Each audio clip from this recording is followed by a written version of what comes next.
is the new Triumph Tracker 400. Tracker because it's flat track inspired but made for the street. And this features the new downsized 350cc engine, and that's what we're riding today, priced at 2,46,000 rupees ex-showroom. So how does it ride? How does it feel? How does the 350cc engine feel? All that and more in this quick first ride impressions. But before that, if you're new to the channel, please do like it, hit that bell so that you get notified every time we ride an interesting new motorcycle like this and tell you all about it. For now, let's take a quick close look at the new Tracker 400. As the name suggests, the Tracker 400 is flat track inspired, but it is made for the street.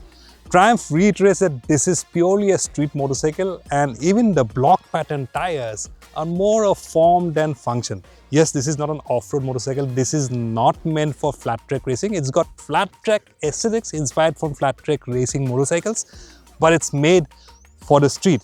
Look at the wide handlebar. That gives it that flat track inspired look. I particularly like the graphics and the lines which flow neatly.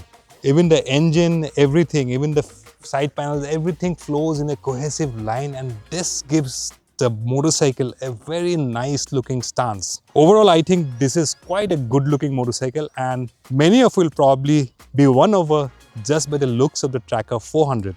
Some things that I would like to have changed, I would probably opt for bar and mirrors, which will be available as accessories. That will look much better in my opinion with this kind of looks. This rear cowl, it's got a pillion seat, but you can take it off. There's a key here and you can easily take off the seat, and there are two Allen keys. You can take off the rear seat cowl, and if you want to have a pillion on board, you can just take this off and have your pillion accompany you on rides. But overall, I think this cowl gives the bike a very nice aesthetics.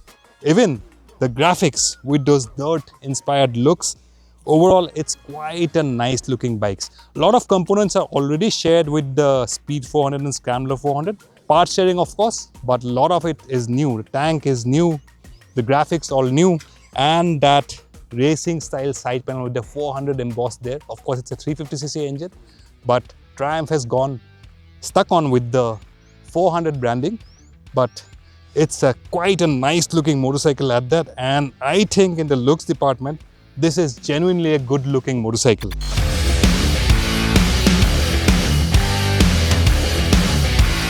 Triumph's 349cc engine has been downsized from the earlier 399cc to meet the new GST slab, so that this becomes more accessible, more affordable than the 350 plus segment. So that's the basic premise of downsizing the engine. But this engine is not the same state of tune as the Speed 400 or Scrambler 400.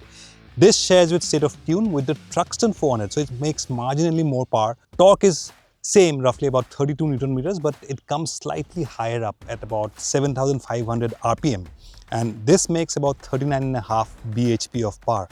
Now, this engine will not give you the thrill that the earlier 399cc engine did, but this feels quite refined, quite smooth, and if you're someone upgrading from smaller motorcycles, the performance of this motorcycle will not surprise you or make you feel that this has too much power or too much performance. Mid-range is where the fun is. It's very tractable, the torque comes in very nicely. So the mid-range power, the mid-range performance is very good, and that's where you'll enjoy riding this motorcycle. But at the top end, if you're an experienced rider, this will probably leave you wanting for more at the top end. Now 6,000 RPM in 6th gear, you'll sit at 100 kilometers per hour, but beyond that is when the buzz on the pegs start creeping in.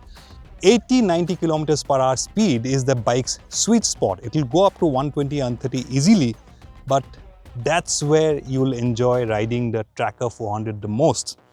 And the wide handlebar of course gives you leverage, and you can take corners, throw it around twists. What could have been better are the tires. Better tires would have probably given you confidence to push the bike even more. Of course, the chassis, the suspension, everything comes together to keep you confident and stable around corners, but I feel slightly better tires definitely would have improved this motorcycle's dynamics quite a bit. So overall, what kind of performance does this bike have?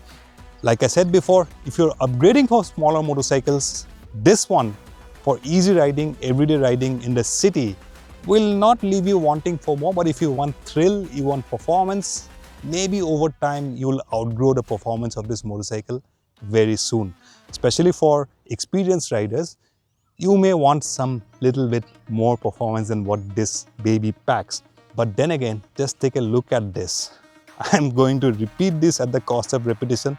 The way it looks, the stance, everything really nails it.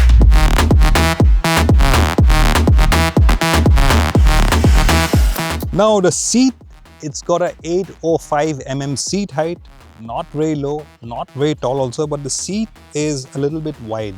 My height for reference is 5 feet 9 inches, so if you're maybe 5'5", 5'4", you may have problems getting used to the height of the seat, particularly because the width of the seat will hamper your inseam and you may find it difficult, particularly if you're a new rider. The handlebar has got wide, good leverage, and it's not very aggressive like the Truxton 400, so it's not very uncomfortable for riding within the city. So it's sporty, yes, and the pegs are a little rear set. It's sporty but not too aggressive to make things uncomfortable for you. But the wide handlebar with those mirrors, you may take some time getting used to, particularly when you're riding in the city and you want to filter through traffic. That wide handlebar will make you back off if you want to hit those gaps between cars. If that's the kind of riding you do, you want to get ahead of traffic, filter through gaps between cars at red lights, this wide handlebar will take some time getting used to. But overall, it's a sporty motorcycle, yes. It's got a nice reach to the handlebar, good leverage, sporty with the rear set foot pegs, but not overtly aggressive. For everyday riding, this is a sporty kind of a riding position. The rider's triangle is sporty, but not too aggressive as well. So that will take care of your everyday riding needs.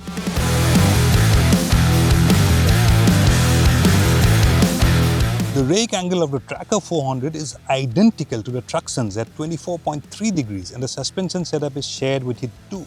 All of this comes together to make the Tracker genuinely engaging through corners, exactly what you'd expect from something wearing flat track styling, even if it never leaves the tarmac. In terms of rivals, the Triumph Tracker 400 competes with the Royal Enfield Guerrilla 450. And how it is compared to that will be a story for some other time. But the Guerrilla 450 has a bigger engine with more performance and more entertainment. If you're an experienced rider seeking more thrills, perhaps the Guerrilla 450 will be more suited to your requirements. But if you're somebody who's upgrading from a smaller bike, you would perhaps like the friendlier nature of the Tracker 400.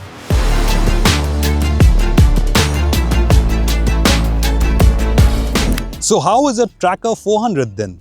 Well, I've managed to spend just a couple of hours with it. So for a detailed review, you'll have to wait for some time till we get the bike for a longer time. We'll talk all about it. For now, first impressions are positive. This one, again, is not an off-road, on-road bike. It's a proper street bike, despite those block pattern tires with that flat tracker attitude. And it's got a comfortable riding position, even though it's sporty and slightly aggressive. Best of both worlds really.